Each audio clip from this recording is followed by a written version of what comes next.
Okay, we'll get this started. Thank you, everyone, for coming. Welcome to our launch of our Vital Signs project that's been on the go for about a year now. Cara confirms. So the Vital Signs is a project to take the pulse of our community. A few communities have undertaken the work in the past few years, but the cost in terms of time, effort, and money is significant, especially for our volunteers. So why did we undertake this project? Blue Cross offered substantial funding for pilot Vital Signs projects, with Big Grass being one of 6 chosen. Sponsors stepped up with further funding, so the dollar cost was mostly covered for us. Our board did not have to accept this offer. But how could we refuse? This was our chance to gain information about Westlake Gladstone that will help the foundation target grants, allow businesses and our municipal government data for planning purposes, and allow businesses, and to give prospective residents a snapshot of who we are and what we do, what we think about. I lived here most of my life, and the report has interesting data that did surprise me. This information is valuable in the right hands. This report is of no use if you do not read it. It is our hope that every citizen in our jurisdiction read this report and use it in whichever way that benefits you, your family, or your business interests best. Our project advisory committee, listed above, contributed their time to steer the project in the direction they felt would attain the best results. We thank them all for their guidance.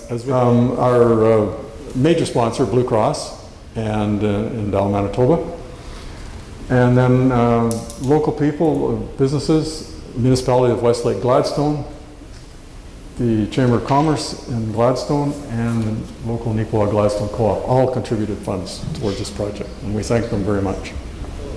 As Terry mentioned, my name's Kevin from Endow, Manitoba, and just wanted to do a quick what the heck is Endow, Manitoba. So you may not be aware, but Manitoba is the home of 57 community foundations, which is the highest concentration of community foundations, especially when you consider we're a relatively low population province. So it's a big source of pride for us as a province, and as well as we're the first province that had a community foundation in Canada over 100 years ago.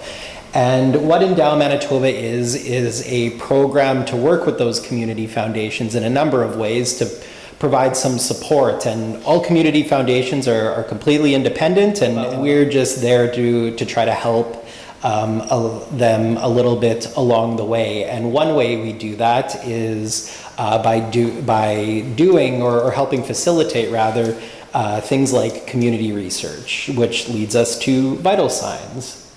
So, Terry did a good overview of Vital Signs, and I'm sure a number of you have been involved or aware of it along the way, but just a little bit of background and why we got involved with Endow is that Vital Signs has been around for a while. It's been a program of Community Foundations of Canada, sort of a national member organization, but the feedback that we had received about it, and we're not affiliated with CFC, but what community foundations in Manitoba were telling us is that it doesn't have the same impact, not the same context outside of large urban centers, but they wanted to do more community research. So that's kind of when we got involved, because that's typically how we start getting involved in things, is when foundations ask us a question about something they want to do more of.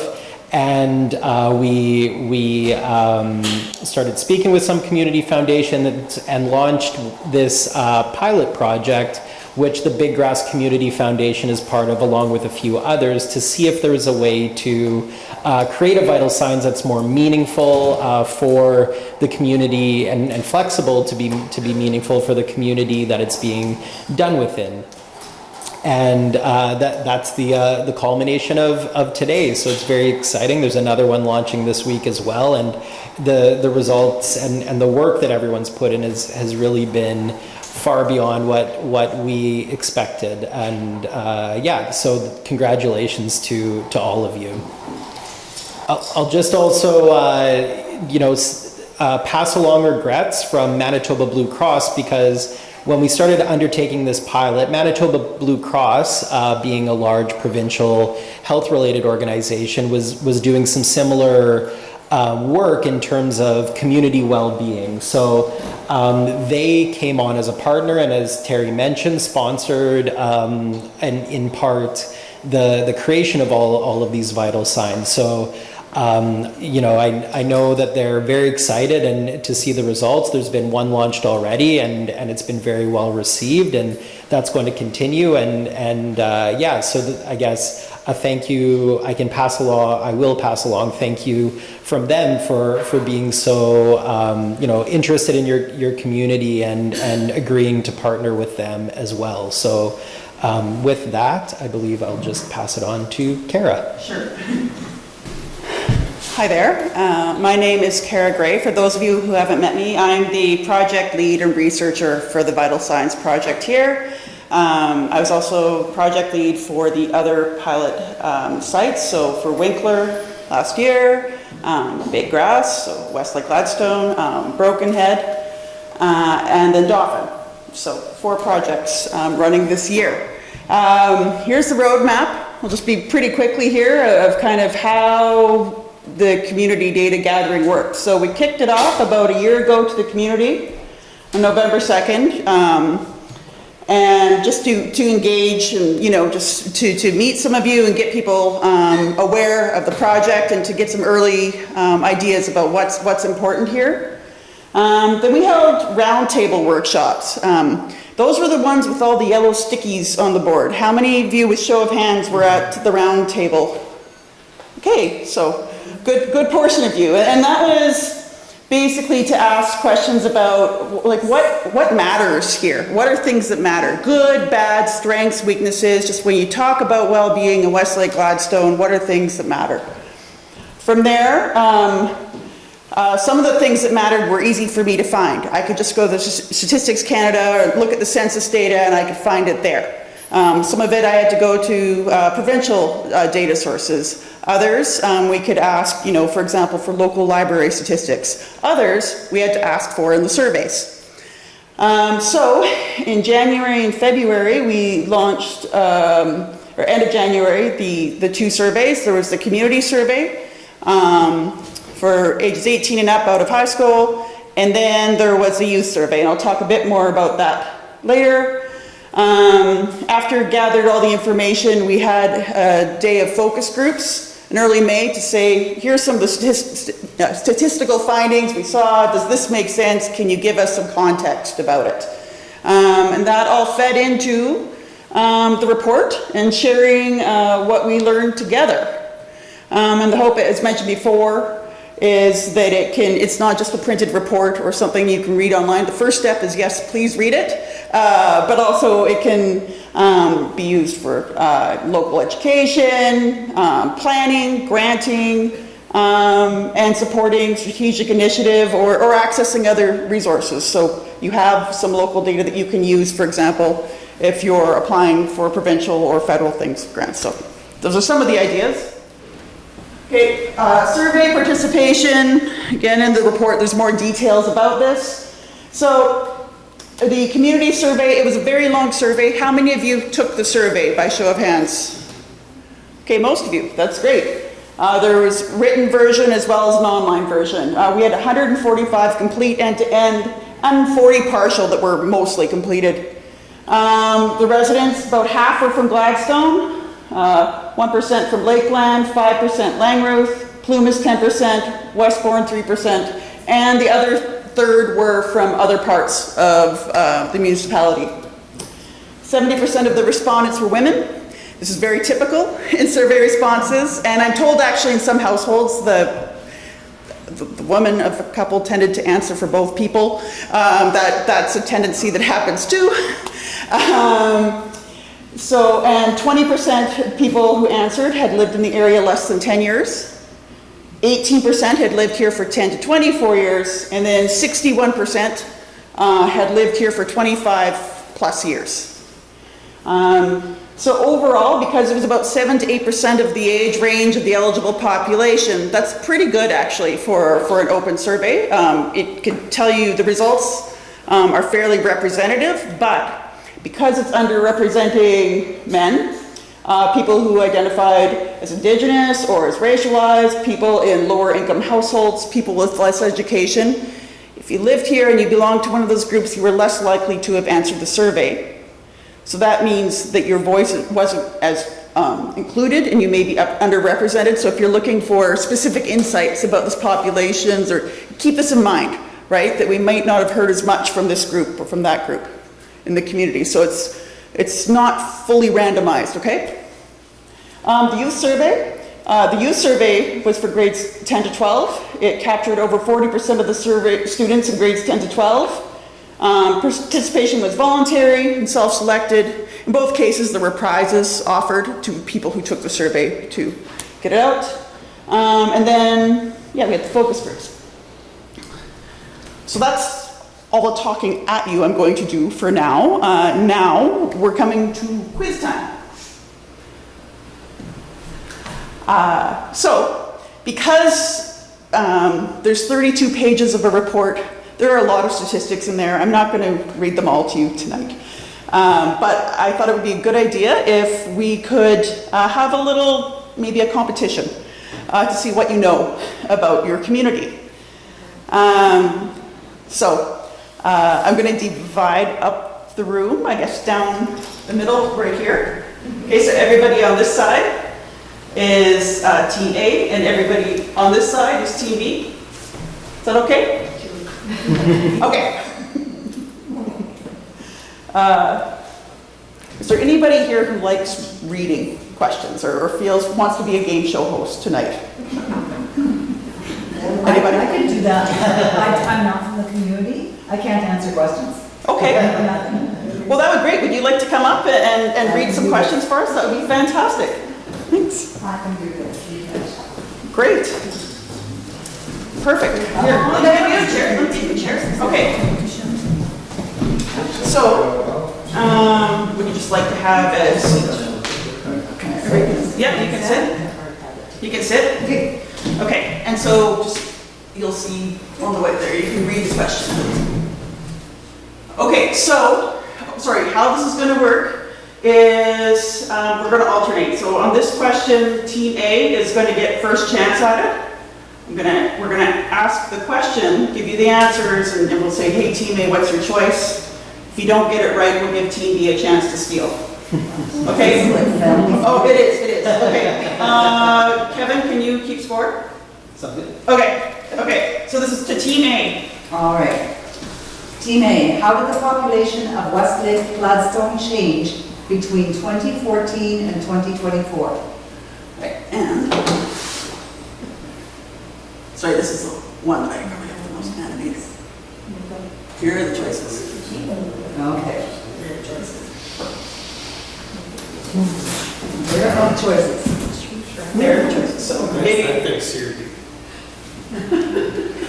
Think which? C or D. Well, you can only pick one, honey. No. 10 more seconds. C? C. It grew by 4%. No. Okay, Team B. B. It shrank by 2%. No, B. Sorry, it grew by 12%. Oh. Hey, there you go. Okay, so we've got a point for Team B here. So, over 10 years. Constantly achieving. No. And just during that time for reference, like Canada and Manitoba both grew about 15%. So you're in line with national and provincial growth there. Okay, yeah, next one. That's okay. So this question's about community resilience. And this is the ability, it's about withstanding challenges, focus on access to services, having a robust local economy, a job market, public safety, and transportation and infrastructure. So it's a bit of a grab bag, but about things that make a community resilient and support people. Go ahead. Based on the community survey, what percentage of Westlake Gladstone residents feel safe or very safe in our community? Hit the next button. There we go. And this is your choice, first team.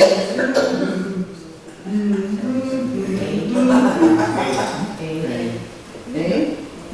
And, whoa. No, not that, yeah. Yeah, they got it. They got it. Okay, so TV, another point. Okay. Pardon? Kevin's on points back Kevin's there. on points back there, okay, good. And sorry, could you please introduce yourself? Sorry. I'm Penny Stewart. I am from Community Futures Heartland. So we do small business loans, we do strategic planning with nonprofit organizations, we do all kinds of things like that. I'm wondering if the reason we got the invitation was because our name is Community, and people might have thought we were the community foundation. And I appreciate the invitation anyway. We're not a community foundation, we are Community Futures. And I'm glad to be here, and hopefully there's something I learned from this that I can share with other communities in mind. So, all right, now.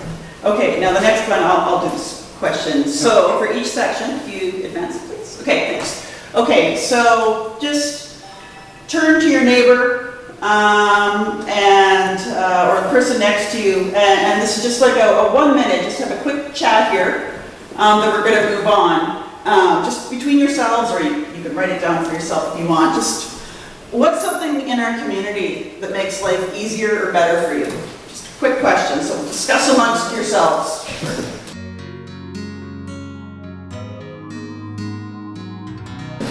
I want to, we're going to be covering, so there's 8 domains, like this was community resilience, there's 8 areas that we focus on tonight. So I just want to get people talking and thinking about the different areas and different things that support well-being.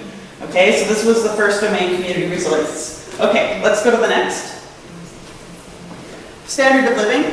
This domain reflects economic stability, affordability of living essentials, and the balance between work and leisure, free time, all that stuff. Okay, Penny. How many new house buildings, sorry. That's it? How many new house building permits did the municipality grant in 2024? Mr. Mayor. No, this is to Team A first. Team A first. Yeah.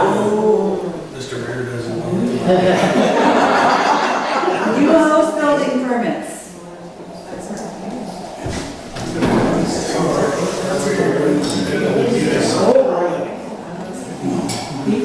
Okay.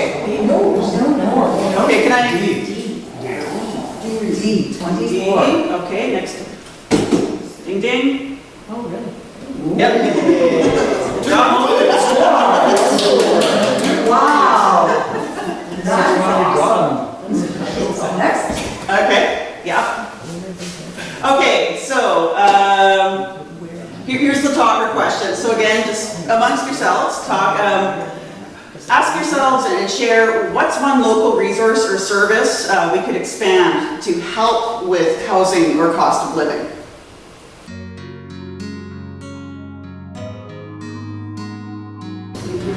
Would anybody like to share? Quick share. Does anybody have anything they'd like to share with them? Go ahead. Go ahead, Kim. Somebody to fill out grant funding forms. Somebody to fill out grant funding forms. Great. Okay. Thank you. Okay, the next domain that we looked at was education and learning. So this is about the educational landscape of the community, from childhood to adult programs, focusing on accessibility and quality of life for lifelong learning. Okay, go ahead, next slide. There we go. In 2021, what percentage of people aged 25 to 64 in Westlake Gladstone had a post-secondary education, a certificate, diploma, or degree? I think 2021, so 4 years ago. So B is your answer? Yep. No, I don't. Oh my gosh. So we get a chance at it, we'll say, that's 2-2. Already there's controversy. I'm sorry. So you're now playing all Team China, folks. Okay, we're gonna move on. Yeah, sorry. one way we can make learning more accessible for kids, adults, or seniors? Discuss amongst yourselves.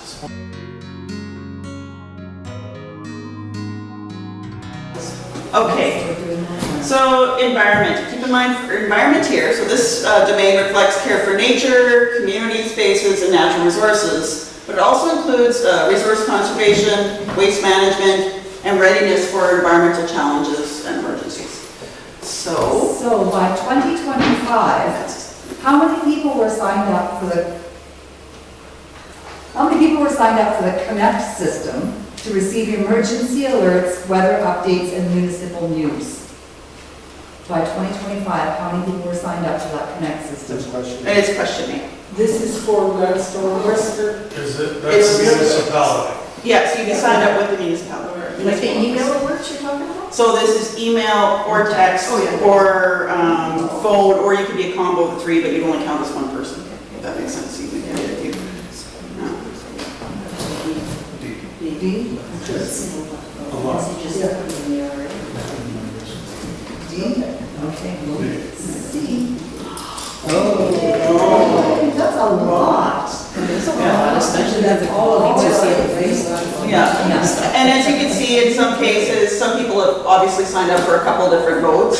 So you might get texts and emails or things like that, so. How about people in this room, how many of you have signed up for Connect, do you know? Okay. So talking to your neighbors, what's one thing our community could do to protect nature or to prepare for emergencies? Very related, so just amongst yourselves. So what's one thing our community could do better to protect nature or to prepare for emergencies?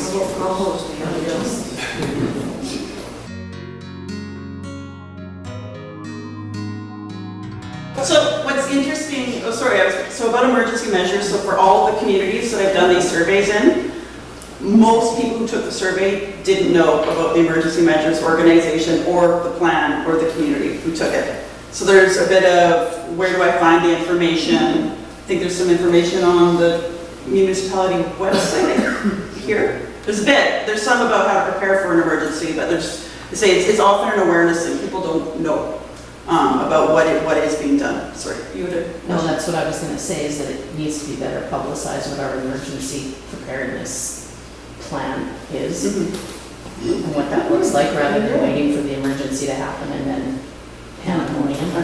Yeah. Yeah. Okay, great, thank you. Okay, health and wellness. So this domain reflects physical and mental health of community members and aspects of the local healthcare system, including access to healthcare, home care, and long-term care. So in 2025, in the 2025 community survey, what percentage of people reported having a family doctor or a primary care provider? This is for this team lead over here. This is a tough one. What? Okay, so answer. C? See? So 75% of people have a family Yeah. doctor? No, not quite. So what's team A? You can steal. Yeah. D.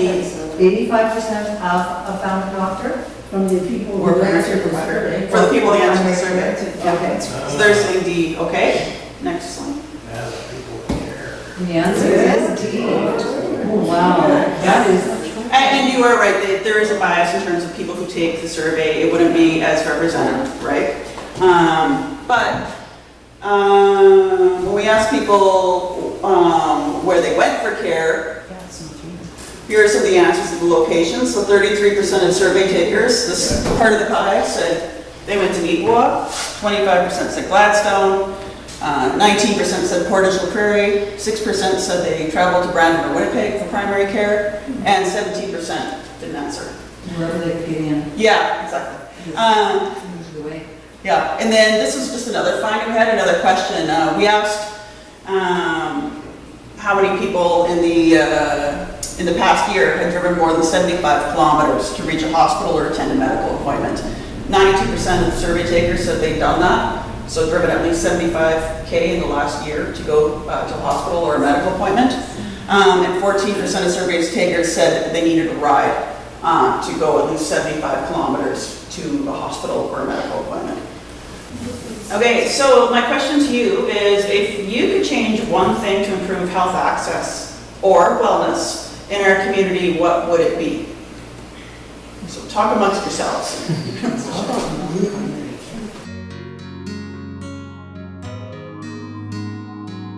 Okay, does anybody have some ideas they'd like to share? Yes. What's one thing you would change? Anybody?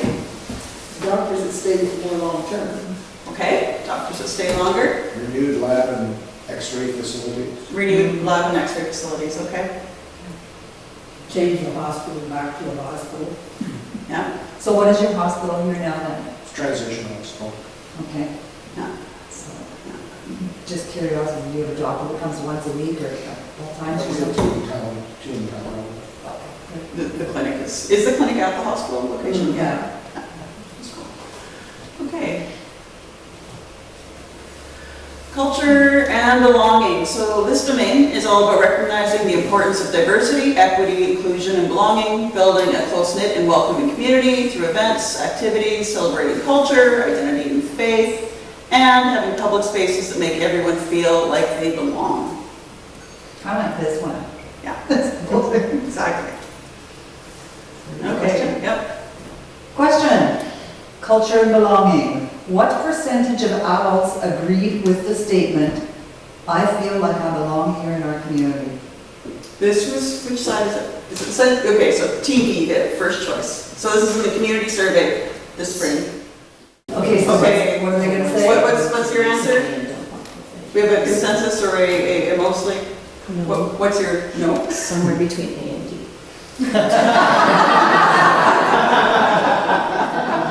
So if you had to pick one. I would personally really like it to be C, but I think it's more likely B.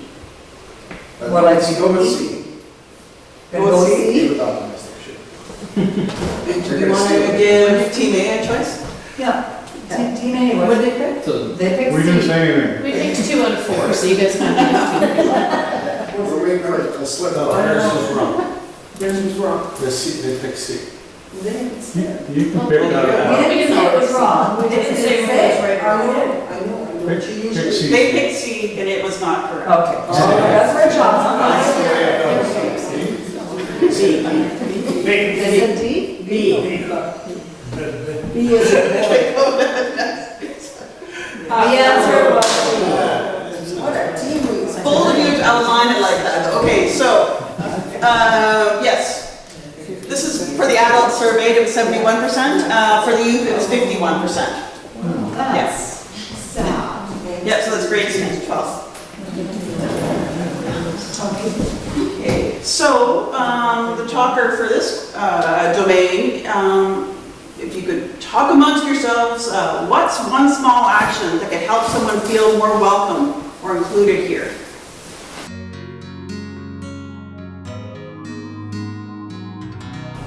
So what are actions people could take to help people feel more welcome? It's interesting in the survey, people who hadn't lived here as long did say it's harder to feel like you belong when you first get here. Invite somebody to a community event, Okay. or church, or a meeting, or somewhere. Somebody new. Quote, Ruth, that's exactly what happened with me. Would you like? There you are. One thing we did many years ago, for like 20 years or what, is that we had a welcoming committee in town. That's before the amalgamation of the town and the RM. And we had pamphlets and stuff, and we find out who came and give them all the pamphlets. And then a lot of times, you know, if it's a one-stop thing, they get all these pamphlets. But what we would do is a follow-up a month later. And have you found everything, you know, need everything that you have, or have anything, or whatever. And that second, third visit made a huge difference. Just doing one visit and you're gone, that doesn't do much. Okay, so block parties, barbecues, you said a few different neighborhoods that set those up? Yeah? Did they kind of, did the pandemic peter out, or they, but you said you just had one too? We just had one this. Yeah. summer. Yeah. Okay, that's great. Okay. It was put on.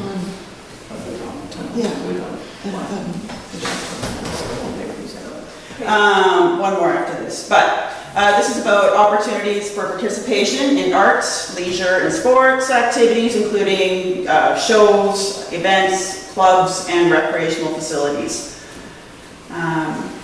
So again, there were 8 domains. We asked everybody in both of the surveys, how satisfied are you with arts and recreation? How satisfied are you with education and learning? We just would ask it about each domain, and we asked that in both the community survey and the youth survey. So go ahead.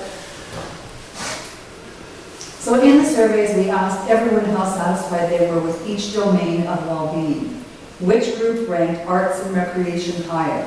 Would that be the adults through the community survey, the youth, grades 10 to 12, both ranked it the same, or neither ranked it highly at all? So this is the team A. A? Yeah, sure. It's either here or B. Ding, ding, ding, ding, ding, ding, ding. Yeah. So the adults rank satisfaction with arts and rec 3rd of 8. And youth rank their satisfaction with arts and recreation 8th of 8. What's interesting, with adult concerns, for example, about standard of living or things like that, perhaps that, move it up, but I'm not sure. Teenagers would say there's nothing to do in this town. Yeah. Here's one of the quotes, but it came up a few times like this in the survey. Sports are strong here, but if you're not into sports, the options for teams are limited. It's one thing that's said, so. And that's everywhere. Yeah. If you're not in sports nowadays, you're not cool. Yeah. So, question for you. What's missing in our arts and recreation scene, especially for those who aren't into sports?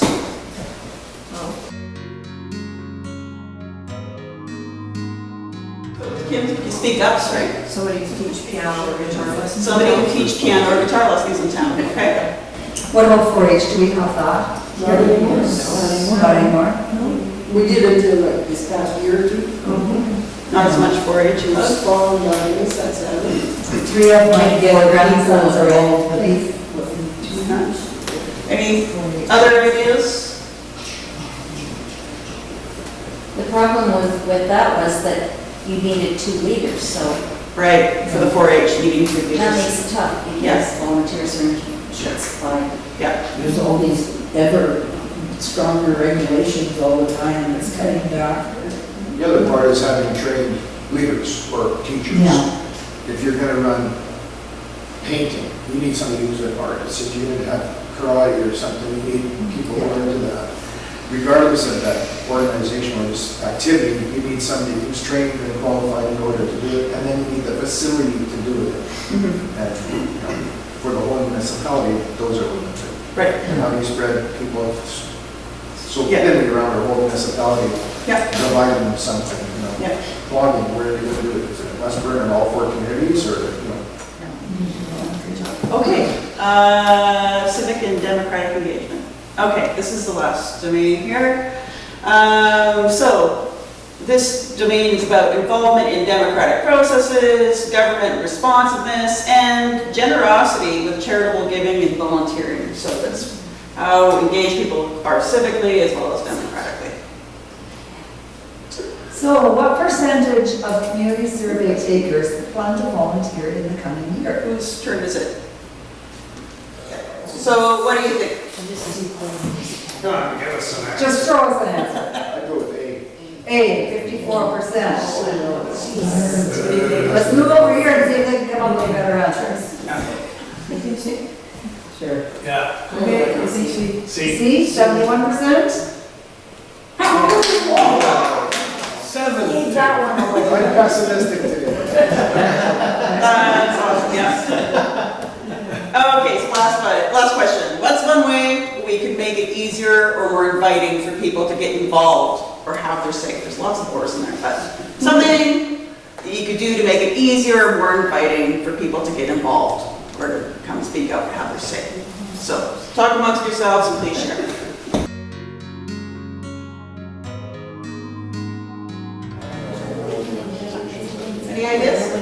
I think that the volunteer pool is a smaller group of people that are constantly volunteers for everything. And I think that you have to open up and allow the next generation to come in, and they're going to make mistakes, and they're not going to do things the same way it's always been done, but that's not wrong.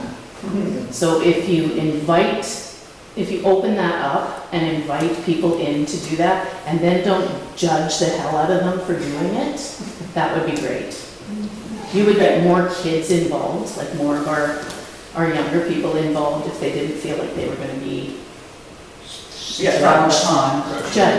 You rep the 75th annual, no, yeah. So being open and, yes. Yeah. Okay, that's great. Guarantee the first year they're in the board, on board, they're not on the executive. So a lot of people don't want to, I don't want to be a treasurer, I want to But be a a. lot of the times that's because they don't know what the job actually entails. And that's where community futures could come in. No, I don't think so, because I've asked a lot of people, it's a lot of them that have been on other boards, and they don't want to go on anymore because they've been on enough. We have a volunteer retention and attraction and retention program now, so that people know in advance what they'll be getting into to be a secretary or a treasurer. And then we have specific workshops just for them. All free. The other thing too is No expenses to it. the hours that is when you have a meeting. We like to have younger people, I'm on 3 different boards, and we don't like to have them, young people on there, but they're all working. Yeah. And then you say, okay, well then if we have an evening, well, they don't like to give up their evening times. Because they're working all day, so they're not at home. Yeah, they're taking their kids to hockey. Or they're going to hockey, or they're not, exactly. Girls my heart, neither of my kids want to play on the floor. So we're stuck between the rocky? Yeah, exactly. Okay, nope, that's, You know. okay, well, thank you, Penny, very much. You're welcome. For being our being so host. That's great. Okay, I'd like to just turn it back over to Terry, to wrap things up. Are there no prizes for the winners? Prizes like that, okay? Bragging rights, and, Yeah, not much more to add, other than our report, hard copy, is available on our website. I think today it was posted. There'll be a few of these in the library and municipal office in town. There'll be some in Langruth, Plymouth, and Westburn. For those of you who don't use a computer or don't want to. If you do borrow it and don't necessarily need it at home, just bring it back to wherever you borrowed it. We have a limited number of copies. So that's all I have. We have coffee, cookies. Help yourself. Sharon was kind enough to bring them for us. For those of you who are driving out of town tonight, safe travels. This is deer season. thank you, everybody, for coming, for participating. That's great.